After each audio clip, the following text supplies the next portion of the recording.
नमस्कार, आप देख रहे हैं हिंदुस्तान न्यूज़ और सक्सेना के साथ। मध्य प्रदेश के बैतूल से संवाददाता शशांक सोनकपुरिया की रिपोर्ट। मध्य प्रदेश के बैतूल में कलेक्टर का दरिया दिली वाला किरदार सामने आया है।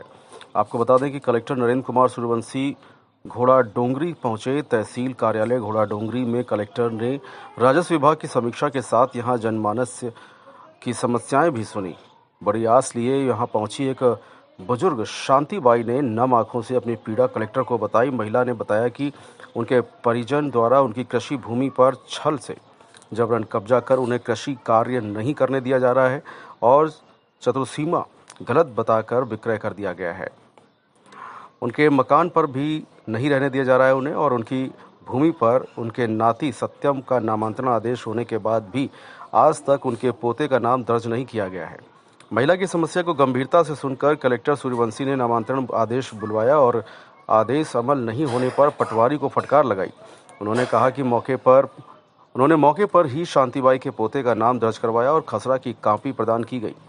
यही नहीं, बुजुर्ग महिला और उनके पोते को कलेक्टर ने अपने वाहन में सम्मानपूर्वक बैठाकर उनके साथ उनकी ग्राम टैमरू रैत स्थित कृषि भूमि पर पहुंचे।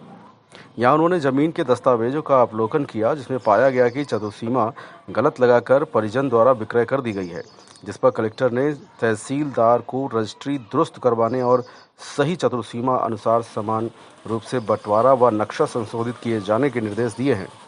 मौके पर कब्जा भी दिलवाया गया। इस दौरान महिला के खेत में कुआं क्षतिग्रस्त पाए जाने पर कलेक्टर ने मनरेगा योजना के तहत कुएं की तत्कालीन मरम्मत करने के निर्देश ग्राम पंचायत सचिव को दिए। ये कार्य शीघ्र ही शुरू किया जाएगा। वहीं बुजुर्ग महिला के मकान का भी जायजा लिया गया। वर्षों से बंद मकान खुलवाकर मकान क्षतिग्रस्त पाए जाने पर उन्होंने संबंधित अधिकारियों को मकान की मरम्मत करवाए जाने के निर्देश दिए हैं।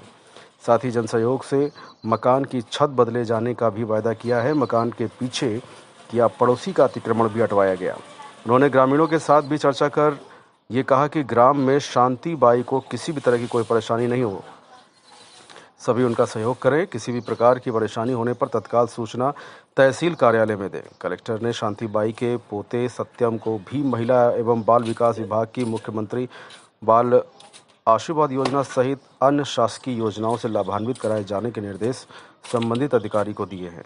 उल्लेखनीय बात यह है कि शांतिबाई के पोते सत्यम के पिता का आकस्मिक निधन हो गया था, जिसके बाद से ही सत्यम अनाथ हो गया। सत्यम का पालन पोषण शांतिबाई ही कर रही थी।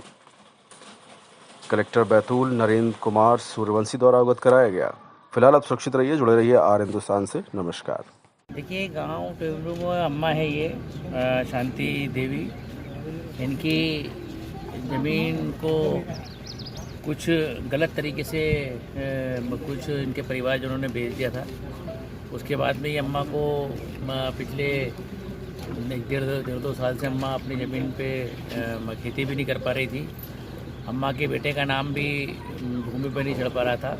आज घोड़ा डोंगरी प्रवास के दौरान मुझे अम्मा मिली। अम्मा के साथ में फिर मैं यहाँ आया।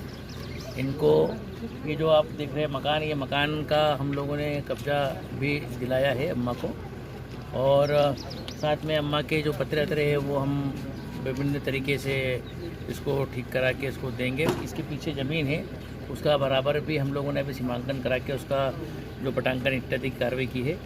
इसके अलावा इसकी अम्मा की ज़मीन भी है, मेरे ख्याल से लगभग 3-4 बीघा का वो होता है, तो लगभग 3-3.5 बीघा है। उसको भी अम्मा का कब्जा दिलवाया है। उसमें कुआं है। कुएं के लिए हमने सरपंच साहब को और सेक्रेटरी साहब को बोला है, ये हमारे साथ में ही है, और उसको सुधारेंगे कुएं को जो शासन की योजना है उसके तहत, ताकि इनको अम्मा को आजीविका का एक साधन मिले।